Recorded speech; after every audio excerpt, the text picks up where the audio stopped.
జీవిత సత్యాల కంటే ముందు ఒక మంచి కథతో మొదలెడదాం. ఇది మీకు నచ్చాలని రూలేం లేదు. మాటలకు మసాలా కలిపితే నిజం తన నిజరూపం మార్చుకుంటుంది అనడానికి ఇదే ఉదాహరణ. బాగా పనిచేసి అలసిపోయి ఇంటికి వచ్చిన గుర్రం అక్కడున్న పిల్లితో ఇలా అంది, నేను బాగా అలసిపోయాను, రేపు నేను కాస్త విశ్రాంతి తీసుకుంటాను అని తన మనసులో మాట చెప్పుకుంది. ఆ పిల్లి వెళ్ళి అదే యజమాని పెంచుకుంటున్న ఆవు దగ్గర గుర్రానికి మన యజమాని అంటే విసుగు వేసిందట, తనకి ఇక్కడ ఉండాలని లేదట, విశ్రాంతి లేదట అని చెప్పింది. అప్పుడు ఆ ఆవు వెళ్ళి మేకతో యజమాని గుర్రాన్ని విసిగిస్తున్నాడట, సమయానికి తిండి కూడా పెట్టలేదట, అందుకే తొందరగా అలసిపోతుందట.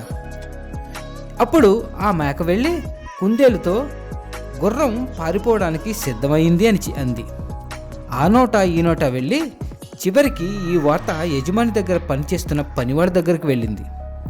ఆ వార్త తెలిసిన కుందేలు నౌకరుతో రేపు గుర్రం మిగతా జంతువులతో సహా పారిపోతుందట తెలుసా అని భయపడింది. ఆ పాలేరు యజమాని దగ్గరకు పరిగెత్తుకుని వెళ్ళి, అయ్యా, జంతువులన్నీ మీకు ఎదురు తిరుగుతున్నాయనే వార్త, దీనికంతటికి కారణం గుర్రమే అని చెప్పాడు. ముందుగానే కోపిష్టి అయిన యజమాని ఏమాత్రం నిజ నిజాలు తెలుసుకోకుండా ఆవేశంతో గుర్రానికి ఆ రాత్రే విషం ఇంజెక్షన్ ఇచ్చి చంపేశాడు. పాపం ఆ గుర్రానికి యజమాని మీద కోపం కానీ అసంతృప్తి కానీ ఏమీ లేవు, కానీ తన అలసట గురించి ఒక తప్పుడు వ్యక్తికి చేరవేసింది అంతే. అదే చివరికి చిలికి గాలివానే చివరికి తన ప్రాణాలే పోగొట్టుకునే వరకు తెచ్చుకుంది.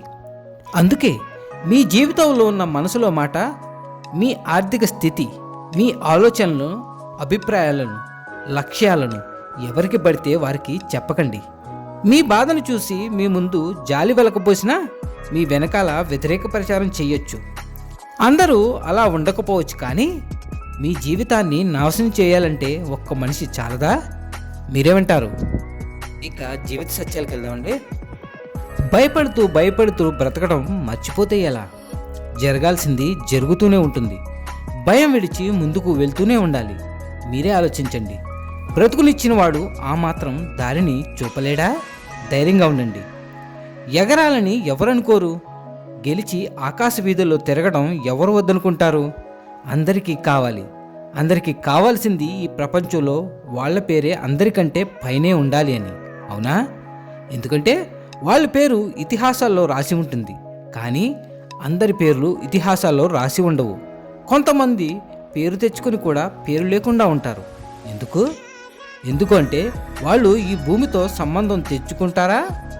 వాళ్ళు ఒక విషయం మర్చిపోతూ ఉంటారు. వాళ్ళు ఎంతసేపు ఎగిరినా కూడా మళ్ళీ తిరిగి ఈ భూమి మీదే విశ్రాంతి దొరుకుతుంది అన్న విషయం. ఎందుకంటే వాళ్ళ పనులకు చప్పట్లు కొట్టిన వాళ్ళు, వాళ్లను ప్రశంసించిన వాళ్ళు ఈ భూమి మీదే ఉంటారు. ఇక భూమి మీద ఉన్నవారి పేరు మాత్రమే ఇతిహాసాల్లో రాస్తారు. గెలిచి ఆకాశంలో ఎగరాలి అనుకుంటే వారి సంబంధికులతో, అలాగే గెలుపుకి కారణమైన వారికి చెప్పండి, ఈ గెలుపుకి కారణం మీరే అని. అప్పుడే మీ పేరు ఇతిహాసాల్లో ఉంటుంది. ఇక అప్పుడే మీరు భవిష్యత్తులో ప్రశాంతంగా ఉంటారు. అర్థమైందనుకుంటా. కన్నీటి కథలు ఎప్పుడూ కూడా ఒంటరివే. ఓదార్చే చెయ్యి నీదే, ఓదార్చుకోవాల్సిన బాధ్యత కూడా నీదే. తప్పదు. నమ్మకం బలంగా ఉన్న చోట దీవెనలు ఎప్పుడూ కూడా దండిగా ఉంటాయి. గుర్తుపెట్టుకోండి. అయిన వాళ్ళు ఆప్యాయతలు మరిస్తే నువ్వు జాలి మరవాలి. అర్థమైందనుకుంటా. ఓదార్చే వాళ్ళు లేనంత మాత్రాన నువ్వు ఒంటరైపోతావా? నీకు నువ్వు ఆ మాత్రం ధైర్యం చెప్పుకోలేవా? నువ్వు కట్టిన గోడలు నిన్నే వికరిస్తున్నాయా? మరేం పర్వాలేదు. నీ పునాదులు బలమైనవి అయినప్పటికీ ఆ అపవాదులు నిన్నేం చేస్తాయి? ధైర్యంగా ఉండు. ఉరిమే మబ్బులు శాశ్వతమే అయితే ఆకాశం ఎప్పుడో తన అస్తిత్వాన్ని కోల్పోయేది. జీవితము అంతే. సమస్యలు బెదిరిస్తూనే ఉంటాయి. మనమే దృఢంగా నిలబడాలి. గుర్తుపెట్టుకోండి. నీ చుట్టూ ఉన్న వాళ్ళందరూ నీ వాళ్లే అని మోసపోకు. ఒక్కసారి వాళ్ళకి వ్యతిరేకంగా మాట్లాడి చూడు, వాళ్ళ అసలు రూపం బయటపడుతుంది. ఎవరి దగ్గర నీ మనసు విప్పి అన్నీ చెప్పేయకు. అన్నీ విని నిన్ను ఎక్కడ దెబ్బ కొట్టాలో తెలుసుకుని అదును చూసుకుని గట్టిగా కొడతారు. అందుకే ఎవరిని కూడా ఎక్కువగా నమ్మకు. మనవాళ్లే కదా అని అన్నీ చెప్పేయకు. జీవితాలు ప్రశాంతంగా ఉండకపోవడానికి మూల కారణం అదే, గుర్తుపెట్టుకోండి. నువ్వు మొరిగే ప్రతి కుక్కకు కూడా సమాధానం చెప్పాల్సిన అవసరం లేదు. తెలియని వారిని చూసి మొరగటం వాటి నైజం. అలాగే కొందరు మనుషులు కూడా నీ గురించి తెలియకుండా నోరు జారుతూ ఉంటారు. వాళ్ళందరికీ కూడా జవాబు ఇచ్చి వాళ్ళ స్థాయికి నువ్వు పడిపోకు. నీ యొక్క మౌనమే వారికి చెంపదెబ్బ అవుతుంది.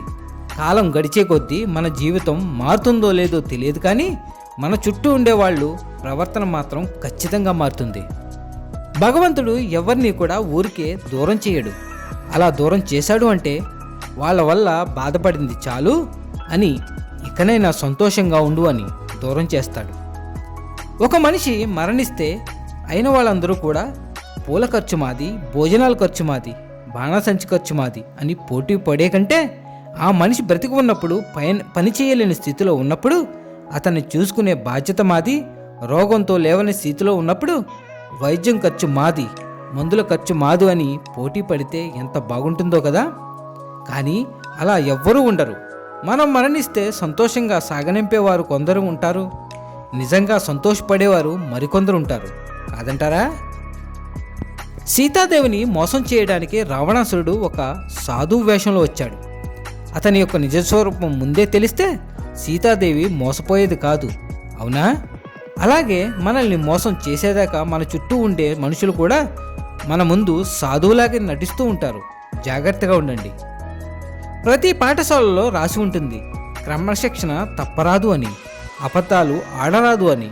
ప్రతి తోటలోని రాసి ఉంటుంది, ఇక్కడ పువ్వులు కొయ్యరాదు అని. అలాగే ప్రతి మనిషి మానవ సమాజంలోనూ కేవలం స్వార్థం కోసం ఇతరులను మోసం చేయరాదు అని రాసి ఉంటే బాగుండేదేమో కదా. నీకు సహాయం కావాలి అంటే నీకంటే మంచివారిని అడుగు. అదే సలహా కావాలి అంటే నీకంటే తెలివైన వారిని అడుగు. అంతేగాని మంచివారిని సలహా, తెలివైన వారిని సహాయం అడగకండి. అవసరాలు అందరికీ వస్తాయి.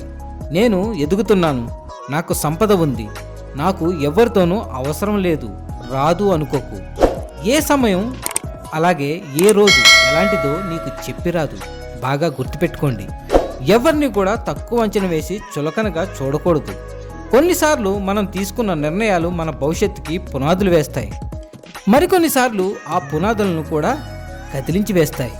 అందుకే ఏదైనా నిర్ణయానికి వచ్చే ముందు ఆవేశంతో కాదు, ఆలోచనతో ఉండాలి. తనకు శక్తి ఉంది కనుక తనను ఎవ్వరూ కూడా ఏమీ చేయలేరు అనుకునేవారు కొందరు ఉంటారు. వారు ఇతరులందరినీ కూడా తీసి పారేసినట్లుగా మాట్లాడుతూ ఉంటారు. అలా మాట్లాడేవారికి ఎప్పుడూ కూడా మంచి జరగదు. ఎంతో బలం ఉన్న పాము కూడా చీమలకు దొరికిపోయి ప్రాణాలను పోగొట్టుకున్నట్లు వారి జీవితం కూడా అంతే. సంతోషం అలాగే సుఖం నేర్పలేని పాఠాలు కష్టాలు అలాగే కన్నీళ్లు నేర్పిస్తాయి. గెలుపు అలాగే విజయం నేర్పలేని పాఠాలు ఓటమి అలాగే అవమానాలు నేర్పిస్తాయి. రక్త సంబంధికులు అలాగే స్నేహం నేర్పలేని పాఠాలు మోసం అలాగే నైవంచన నేర్పిస్తుంటాయి. ప్రేయసి మాటలు విని చెడిపోయిన ప్రియుడు ఉంటాడేమో కానీ తనని ప్రాణంగా ప్రేమించే భార్య మాట విని చెడిపోయిన భర్త ఈ ప్రపంచంలో ఎక్కడా ఉండడు. ఒక వ్యక్తి మనకు ఎంతకాలం నుంచి తెలుసు అన్నది ముఖ్యం కాదు, మన గురించి ఎంత తెలుసో మనల్ని ఎంతవరకు అర్థం చేసుకున్నాడు అన్నదే ముఖ్యం. చెప్పే మనిషి ఉన్నప్పుడు వినాలని ఉండదు, వినాలని ఉన్నప్పుడు చెప్పే మనిషి ఉండడు. ఈ విషయం నీకు అర్థమయ్యేలోపు నీ జీవితమే ఉండదు. మన జీవితంలో కోరికలను జయించాలి లేదా అదుపు చేసుకోవాలి. అప్పుడే మనసు ప్రశాంతంగా ఉంటుంది. మనం ఎంత మంచిగా ఉన్నా ఎవరో ఒకరి కథలో మనం చెడ్డవాళ్ళమే కాబట్టి ఇతరులకు నచ్చాలని నటిస్తూ బ్రతకడం కన్నా మనకు నచ్చినట్లు మనం బ్రతికేయడం చాలా మంచిది. నువ్వు ఒక ఆడదాన్ని అవమానించేటప్పుడు నీ తల్లిని కూడా గుర్తు చేసుకో. అలాగే ఒక ఆడదాన్ని ద్వేషించేటప్పుడు నీ తోబుట్టువుని కూడా జ్ఞాపకం చేసుకో. ఒక ఆడదాన్ని అర్థం చేసుకోవాలంటే ఆడదానిగానే పుట్టాల్సిన అవసరం లేదు. స్త్రీని ప్రేమిస్తే తిరిగి అంతులేని ప్రేమనిస్తుంది. ఒక స్త్రీ ఆగ్రహానికి గురైతే, తన కన్నీటికి కారణమైతే పాతాళానికి తొక్కివేస్తుంది. స్త్రీలను గౌరవించండి, ప్రేమించండి, అలాగే రక్షించుకోండి. నువ్వు మోసపోతే తెలుస్తుంది నమ్మకం విలువ. దూరం చేసుకున్నాక తెలుస్తుంది మనిషి యొక్క విలువ. విడిపోయాక తెలుస్తుంది బంధం విలువ. అనుభవిస్తేనే తెలుస్తుంది కష్టం విలువ. గడిచిపోతేనే తెలుస్తుంది కాలం విలువ. కోల్పోతే గాని తెలియదు ప్రేమ విలువ. బాధను భరిస్తే గాని తెలియదు కన్నీటి యొక్క విలువ. ఒక మనిషికి గౌరవం అనేది గుణాన్ని చూసి ఇస్తారు, అంతేకాని ధనాన్ని అందాన్ని చూసి కాదు. చెప్పులు ఎంత ఖరీదైనవైనా సరే కాలికే వేసుకుంటారు, ఇంట బయటే వదిలేస్తారు. కొబ్బరికాయ ఖరీదు కాకపోయినా భగవంతుడి పాదాలకు సమర్పిస్తారు. మనిషి వ్యక్తిత్వం కూడా అంతే. అనుభవం నేర్పే పాఠాలకే విలువ ఎక్కువ, ఆచరిస్తూ చెప్పే మాటలకు ఆదరణ ఎక్కువ. అలాగే ఇష్టంతో చేసే పనులకు విజయాలు ఎక్కువ. ఎదుటివారిలో మంచిని చూస్తే మనసుకు ప్రశాంతత ఎక్కువ. అర్థమైందనుకుంటా. ఈ జీవిత సత్యాలు మీకు అర్థమైతే ఆచరించండి, అర్థం కాకపోతే మరొకసారి వినండి. మళ్ళీ వచ్చే వారం కలుద్దాం మరిన్ని మంచి మాటలతో. Signing off Venkat. Thank you.